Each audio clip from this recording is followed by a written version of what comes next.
Assalamualaikum warahmatullahi wabarakatuh. Bapak Ibu, sahabat sadar Allah yang dirahmati Allah. Sekarang kita membahas bab 4, mindfulness zikir nafas dalam kehidupan. Jadi orientasinya pada bab 4 ini bagaimana kita mengaplikasikan mindfulness zikir nafas dalam kehidupan kita sehari-hari, dalam aktivitas kita sehari-hari. Subbab A.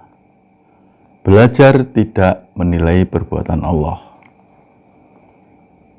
Seringkali secara tidak sengaja kita menilai apa yang Allah perbuat. Penilaian itu dapat berupa penilaian suka atau tidak suka, penilaian senang atau tidak senang. Penilaian yang kita lakukan itu bersumber dari ego diri kita.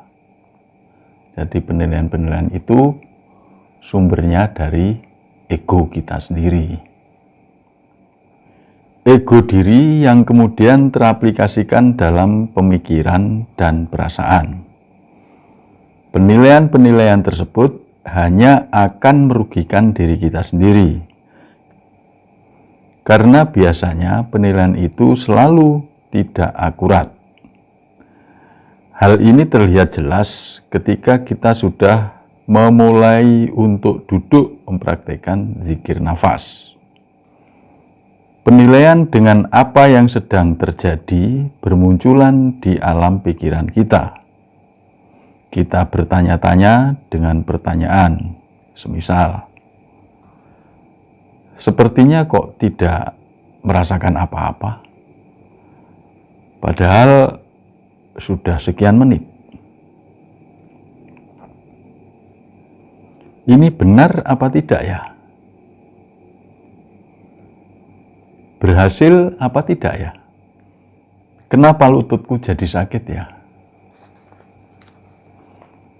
Dan masih banyak lagi pertanyaan-pertanyaan lain sejenis yang bernada menilai. Penilaian pikiran itu muncul bertubi-tubi dan tidak berhenti.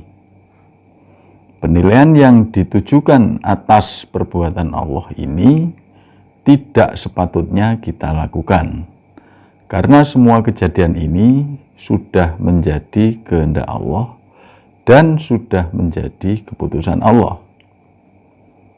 Semua tentu terserah kepada Allah, karena yang memiliki kehidupan ini adalah Allah.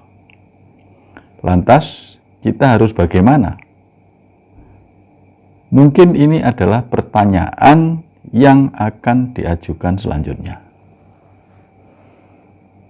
Jadi, semua yang ada ini perbuatan Allah.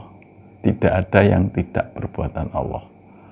Semua yang terjadi atas diri kita maupun di luar kita itu adalah perbuatan-perbuatan Allah, ketetapan-ketetapan Allah atau takdir Allah. Kita sebagai hamba Allah harus memiliki adab kepada Allah. Adab itu adalah diam, tidak memberikan penilaian apapun. Selanjutnya, terus memperhatikan bahwa perbuatan Allah adalah sebuah tanda tentang apa yang seharusnya kita lakukan.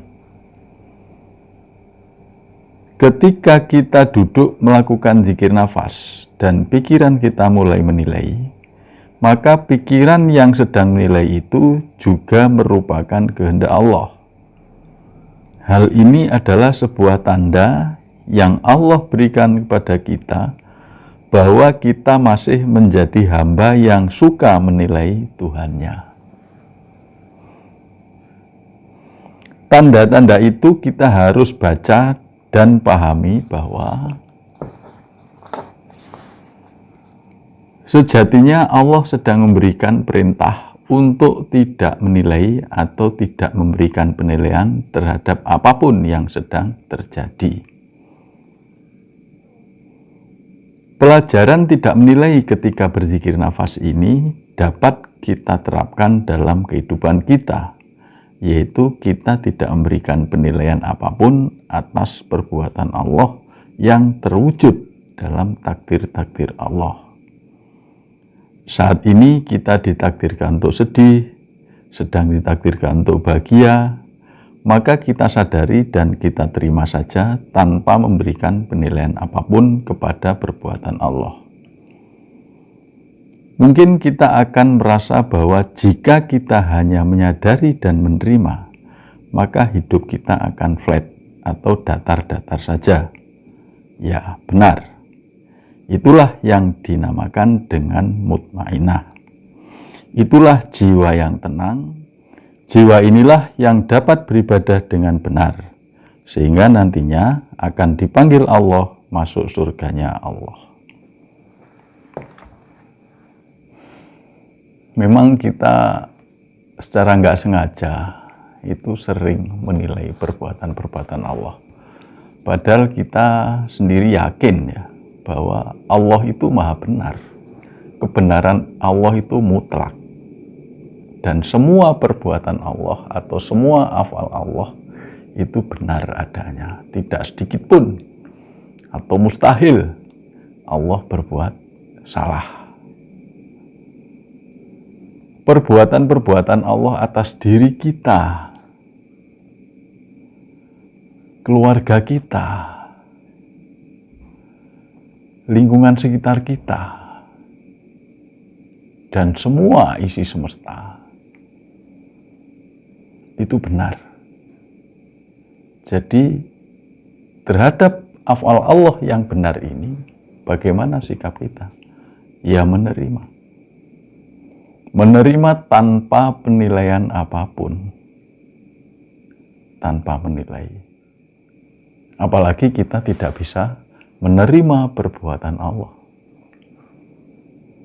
Nah, ini akan menimbulkan dampak stres, pikiran kalut, khawatir, mengeluh, benci, dan lain-lain. Semua itu berawal dari karena kita tidak bisa menyadari dan tidak mau menerima perbuatan Allah. Bahkan terhadap diri sendiri saja kita tidak terima. Terhadap keluarga misalnya tidak terima. Nah, siapa yang tidak bisa menerima? Yang tidak bisa menerima itu sebenarnya adalah ego kita.